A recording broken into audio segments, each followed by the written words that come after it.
An army marches on its stomach, but the military ration has never tasted this good. I'm August Dannehl. I'm a chef and Navy veteran. Follow me around the world as I uncover some of the most compelling and covert food operations around. These aren't your grandfather's war stories. This is Meals Ready to Eat.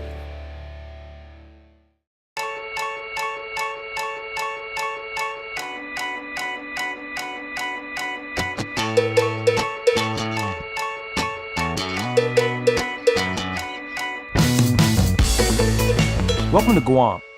This year is the quadrennial Festival of the Pacific Arts. During the week-long celebration, guests from 27 Pacific Island nations, including Fiji, Australia, Tonga, and French Polynesia, converge on Guam for the festival. Some even arrive by sea, sailing for days across the ocean, atop handmade boats, no different than their ancestors before them.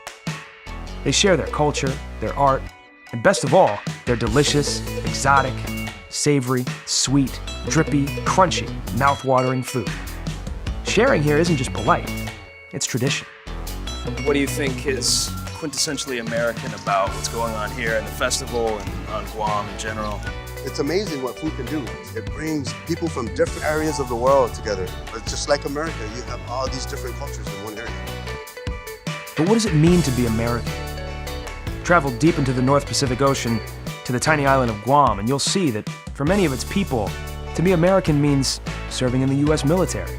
And even though as a territory they can't even vote in presidential elections, Guamanians serve at a higher rate than any of the 50 United States.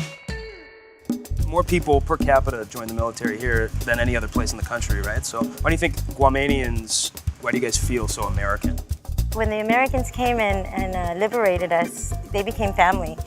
That's definitely something we are so grateful for, and that patriotism from our ancestors or those even living today, it continues on, and that's an honor to be a part of a nation that gives freedom, to be a part of something bigger than this tiny island. That's what makes us United States. That's what makes us American. I teach in the public school system, and every day we sing the Star Spangled Banner. It's even sung in Chamorro. This is how we are brought up, this is what we believe, and we do love the United States, if you get my drift. Jesse Franquez is best known for his garlic butter crab. He's Chamorro, a Guam native, and has lived here his entire life. He's also a sergeant in the U.S. Air National Guard and comes from a long line of Guamanian military veterans. After 10 years as a cook in the Air National Guard, Jesse served all over the world, including 3 deployments, most recently to Afghanistan. The relationship between Guam and the U.S. is a special one, dating back hundreds of years.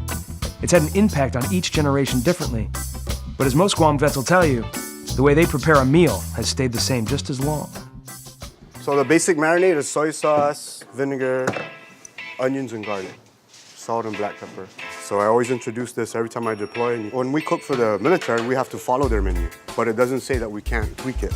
So we'll add a different flair to the dish every time so that they'll want to come back to eat it again.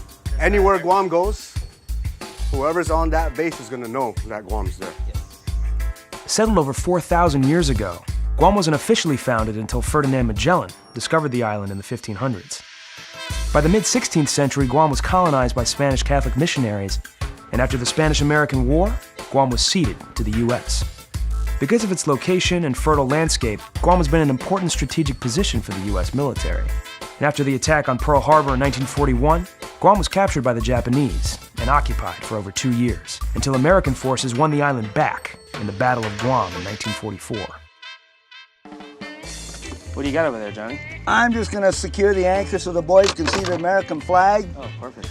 Which flies proudly over Guam. And so many of my buddies and brothers and cousins and uncles and friends died for. Mama's apple pie Chevrolet, the American way, still the greatest on earth. Our island is 3/4 military.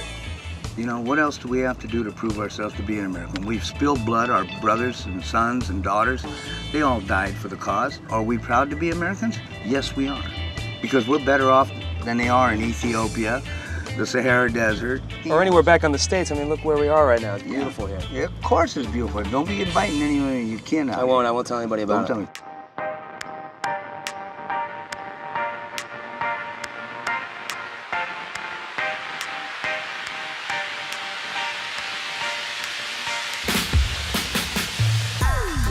Guam's indigenous people, the Chamorro, have inhabited this 30-mile island for thousands of years. And thanks to the various military bases that now share the island, Guam has become a melting pot for people, for culture, and for food. Especially this week, thanks to the Festival of the Pacific Arts. You can see this is New Caledonia, but we all share the coconut tree. For cooking, for weaving baskets, for weaving clothing, for shoes, everybody uses it for something. But pretty much, you know, the Pacific Islanders, they share the same traditional tribal arts. Now, let's go up here because I think they got some wood carving in the back that you can check out. Some cool stuff.